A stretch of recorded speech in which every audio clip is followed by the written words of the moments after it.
तमाम बातें जब आसिफ अली जरदारी के सामने की गई,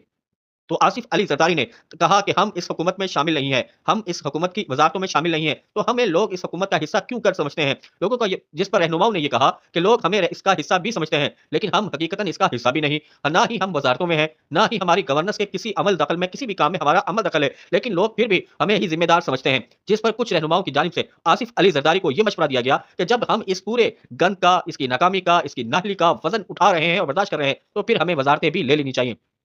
आसिफ अली जरदारी को शदीद जब मुज़ाहमत का सामना करना पड़ा और रहनुमाओं की जानिब से शदीद तनकीद का सामना करना पड़ा, तो आसिफ अली जरदारी ने पीपल्स पार्टी के रहनुमाओं के सामने ये बात रखी कि मेरी army chief field marshal Syed Asim Munir से बात हुई है, जो कि हमारे इस इत्तेहाद के ज़ामिन भी हैं। मेरी वज़ीर आज़म शहबाज शरीफ से भी बात हुई है। उन्होंने मुझसे 1 माह की मोहलत माँगी है और पीपल्स पार्टी के साथ जितने भी वादे हुए थे मुस्लिम लीग नून की जानिब से, उसे वफ़ा करने का अहद किया है। मैं आप सबसे इस्तदा करता हूँ और फिर इस एग्ज़ीक्यूटिव काउंसिल से भी इस्तदा करता हूँ कि मेरे कहने पर, मेरी फ़रमाइश पर, मेरी तजवीज़ पर पाकिस्तान मुस्लिम लीग नून को 1 माह का टाइम दिया जाए, ताकि पाकिस्तान मुस्लिम लीग नून 1 माह में शहबाज शरीफ की जानिब से किए गए वादों के मुताबिक हमसे वादे मुकम्मल करें।